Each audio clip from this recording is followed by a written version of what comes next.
আসসালামু আলাইকুম। আজকে আপনাদেরকে দেখাবো যে আমি কিভাবে একা হাতে এতগুলা কাজ সামলালাম বা কিভাবে সামলাই। আমি কাজ করতে পারি আলহামদুলিল্লাহ, আল্লাহ তাআলার অশেষ রহমতে। তো সকালটা শুরু মেয়ের নাস্তা দিয়েই করলাম, সাথে পাশের চুলায় দিয়ে দিলাম আলু সিদ্ধ, আর প্যানে ওকে বোম্বাই টোস্ট ভেজে দিব। এখানে আমি ছোলা সেহরির সময় ভেজে রাখছিলাম, পাশে হতেছে ডাল, পেঁয়াজের জন্য সকালে ঘুম থেকে উঠেই ভিজিয়ে দিলাম। তো আমার মেয়েকে বললাম তাড়াতাড়ি নাস্তা করে নাও, আমাদেরকে আবার বাজারে যেতে হবে, কারণ আবদিয়ার বাবা আবার আজকে দেশের বাইরে চলে যাবে, ও দুবাইতে যাবে। তো ওর বাবা বলতেছে যে আমি বাজারটা করে দিয়ে যাই, চলো আমরা বাজারে যাই। তো আবদিয়ার বাবার সাথে বাজারে গিয়ে এখানে আমি ঈদের কিছু বাজার করে নিয়ে আসলাম আলহামদুলিল্লাহ। এখানে নিয়ে আসলাম ইলিশ মাছ 3টা নিয়ে আসলাম, গরুর মাংস 5 কেজি নিয়ে আসছি, আর মুরগি নিয়ে আসলাম 3টা। আমি অল্প অল্প করেই করে নিয়ে আসছি, কারণ গত পরশু দিনও কিন্তু আমি বেশ কিছু গরুর মাংস তারপরে মুরগিও নিয়ে আসছি। তাই চিন্তা করলাম যতটুকু নিয়ে আসছি আলহামদুলিল্লাহ আমার ঈদ এবং ঈদের পরেও চলে যাবে। আর ঈদের মুদি বাজার বলতে এখানে আমি খুব সামান্য একটু মুদি বাজার করে নিয়ে আসছি।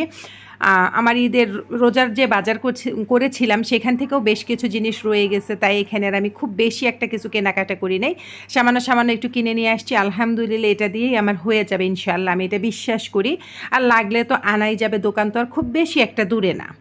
তারপরে এখানে আমি নিয়ে আসছিলাম আর কি ঈদের জন্যই নিয়ে আসছিলাম লেবু, টমেটো, শসা, ধনিয়া পাতা, কাঁচামরিচ, এগুলো সব নিয়ে আসছি।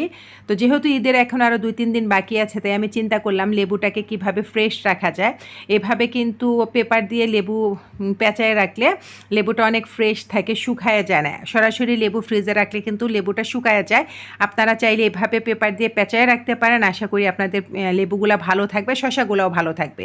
আমি শসা, লেবু, ধনিয়া পাতাও সুন্দর করে ধুয়ে শুকায় এভাবে রেডি করে রাখলাম, কারণ ঈদের তো এখনও আরও 2-3 দিন বাকি আছে, তাই চিন্তা করলাম না এইভাবে একটু গুছানো থাক। তারপরে আমার একুরিয়ামের মাছগুলো মারা গেছে, তো চিন্তা করলাম আজকে 2টা মাছ নিয়ে যাই। আমি এখন আপনাদের সাথে ভয়েস দিতেছি, অলরেডি কিন্তু আমার 2টা মাছই মরে গেছে। এটা নিয়ে আমার খুবই খুবই খুবই মন খারাপ ছিল। আমি অনেক তাড়াহুড়া করে কাজ করতেছিলাম, কারণ আমি আজকে 2-1টা বাসায় ইফতারি দিব।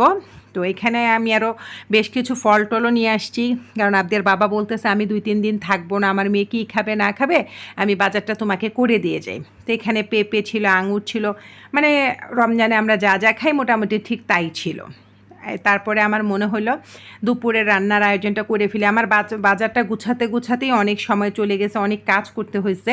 তো এখানে আমি দুপুরের রান্নার আয়োজন করতেছিলাম। এখানে মুরগি নিলাম, তো তেহারি রান্না মানে মোরগ পোলাওয়ার মতো রান্না করব। আমি ইফতারি দেবো যেহেতু এক পাশে, ওই পাশে দেওয়ার জন্য, আবার ওই পাশে মুরগি রান্না করব মেয়ের জন্য। এদিকে আবদিয়ার বাবা তো মুরগি খেতে পছন্দ করে না, তার জন্য এখানেও রান্না করলাম ধুন্দুল দিয়ে মাছ। পাশের চুলায় বসিয়ে দিলাম এখানে আমি মুরগি। মানে আজকে সারাদিন আমার অনেক প্যারা গেছে, অনেক বেশি। এখানে আলুর চপটাও রেডি করে নিলাম। আমি এভাবে আলুর চপ বানাই, আলুর চপটা খেতে কিন্তু খুবই ভালো হয়। আপনারা ভিডিওতে দেখেন, আশা করি বুঝতে পারবেন কিভাবে কি করি। আলুটাকে সেদ্ধ করে নিই, তারপরে পেঁয়াজ, বেরেস্তা, ধনিয়া পাতা, শুকনা মরিচ, সাথে একটা ডিম ভালো করে মানে অমলেটই তো বলে নাকি জানি না, ডিমটাকে ভালো করে একটুখানি শুধু আর কি ডিমটাকে ফেটে ভেজে ভালো করে মিশিয়ে তারপর আলুর সাথে মাখায় নিই। এই যে দেখেন আমার আলুর চপটা কিন্তু তৈরি হয়ে গেছে। এভাবে আলুর চপ মানে আলুটা রেডি করলে, এই আলুর চপ তৈরি করলে খেতে অনেক ভালো হয়। তারপরে তো তাড়াহুড়া শুরু হয়ে গেছে, এর মাঝখানে আমার খালা এসে চলে গেছে, আমি অনেক কাজও করে ফেলছি আলহামদুলিল্লাহ। এখন বাজতেছে বিকাল 5টা। চিন্তা করলাম আস্তে আস্তে ভাজা পোড়া শুরু করে দিই। তো ছোলাটা ভাজি বসাই দিলাম, ছোলা ভাজি হয়ে গেলে আমি 2 চুলাতে চাইলেই তেল গরম করে অন্যান্য ভাজাভুজিটাও করে নিতে পারবো। আমি এভাবেই করি, এই জন্য আমার খুব বেশি একটা তাড়াহুড়া হয় না। এই রোলটা তো আমি অনেক দিন আগেই বানায় ফ্রিজে মানে সংরক্ষণ করে রাখছিলাম, তাই বের করে নিলাম। এর মাঝখানে আবদের বাবা বিকাল 5টার মধ্যে বের হয়েও চলে গেছে, তারপরে আমি আমার ভাজাভুজিটাও সেরে নিলাম। তো আমি আলুর চপগুলোকে কী করলাম, ডিম এবং ময়দার মানে মিশ্রণে কোট করে তারপরে ব্রেড ক্রামেও কোট করে নিছি। এভাবে কোট করে নিলে ভালো হয়। এই যে আমার সব কিছু মোটামুটি রেডি, তৈরি করে ফেলছি, ভাজাভুজি করে মানুষের বাসায় দিয়েও দিছি। আলহামদুলিল্লাহ সব কাজ সুষ্ঠুভাবে সম্পূর্ণ করতে পারলাম এক হাতে। আপনারা ভালো থাকেন, আল্লাহ হাফেজ।